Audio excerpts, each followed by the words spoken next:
Assalamu alaikum again. It's me again with part three of why make that move.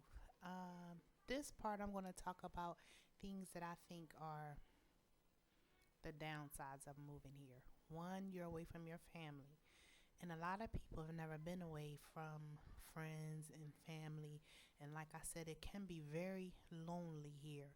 You're surrounded by tons of people, but tons of them people who don't understand what you're saying, and have different values and expectations about life than what we have. So that's something that you really had to think about, is if you're a person that can stand being away from mommy, daddy, sister, brother, cousins, friends, and trust me, you can't just make phone calls. And I mean, yeah, you can get on the internet and you can do the messenger, and I think that's what the majority of us do.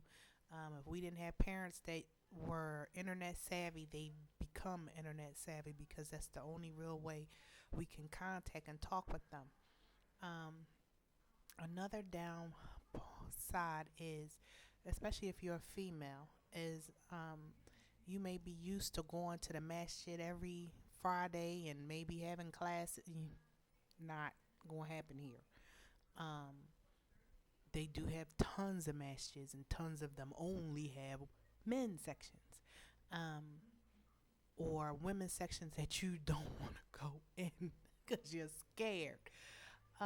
So that's a downside, and they don't have the classes, and they don't have the things that are offered to us in America in the masjid. They're not in English. So the khutbah, unless you're fluent in Arabic already, you ain't getting nothing out of it. So that's another downside. A downside is, to me, and this is again my personal opinion. If you already have children, if you have children, um, the children here are rough, and my children, they don't play with them, really, not too. They just don't. They have a few people that I allow them to socialize with, but for the most part, mm-mm.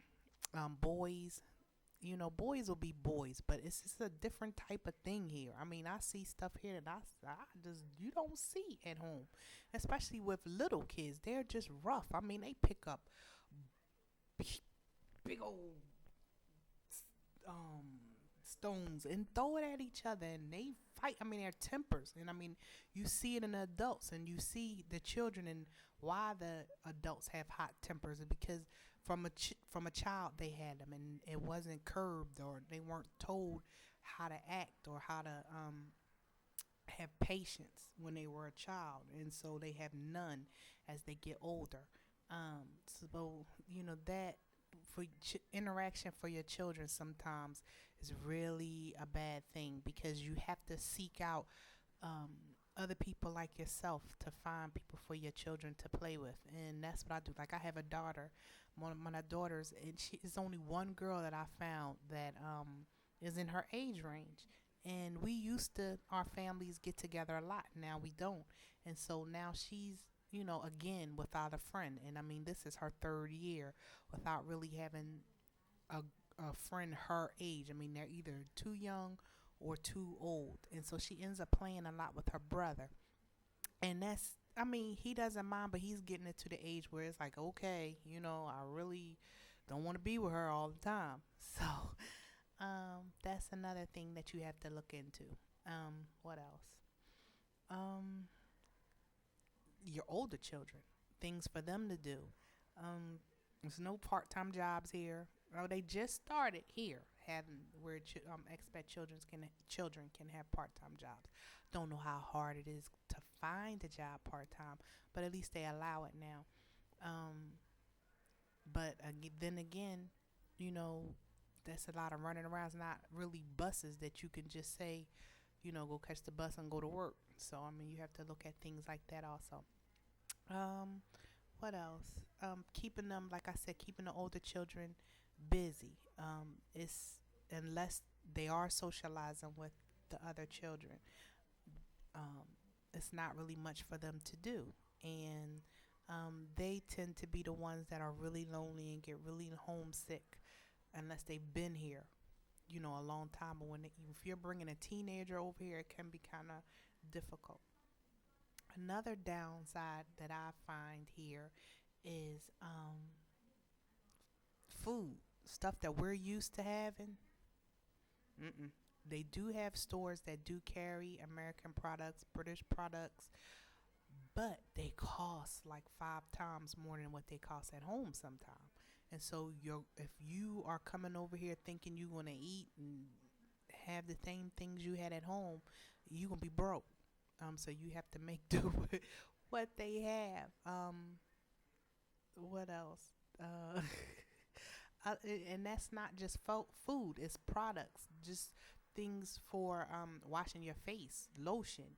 It may have the same jar, but it's not the same thing because you look at where it was made, and it was made in Saudi Arabia or wherever, and it's not the same quality at all. So that's something you have to think about. And people, what we all do sometimes, if you're going home, you talk to your friends and say, "Look, I'm going home for such amount of time. Do you need anything?" And people get you a list. Like when my mom came, um, my friend, she was pregnant and wanted candy corn. And it was around Halloween, so my mom got a chance to bring her some candy corn, and so she was happy. But I remember, vanilla extract.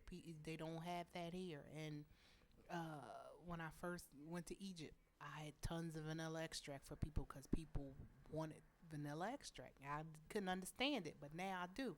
When you do find something in the store, you have to just hoard it and take it all because you may not see it again for 6 more months.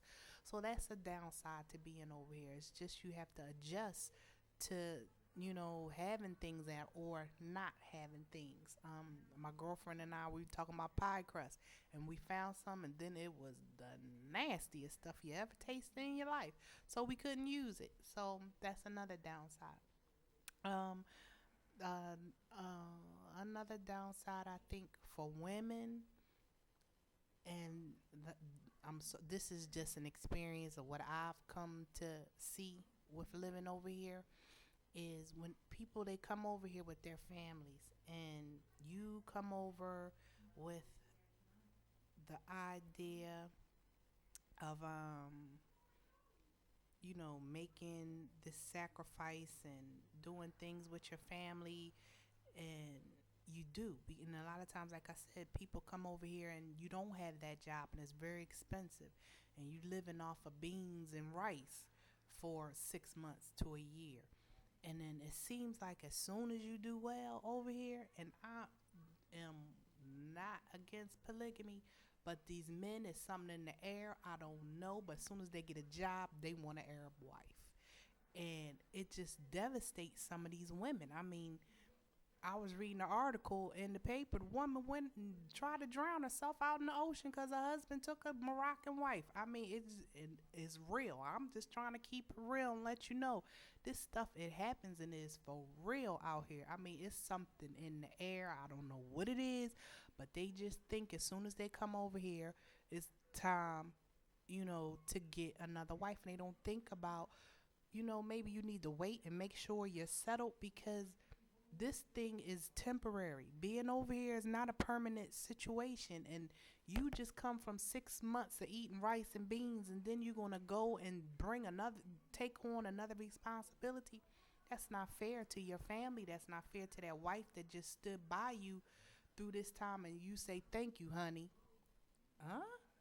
So those type of things you need to talk about beforehand. Like I said, I'm not against polygamy, but I think it needs to be planned, and that's kind of stuff you need to talk about before you come over here. Okay, honey, if you want another wife, let's talk about how we gonna do these things before we even get on the plane.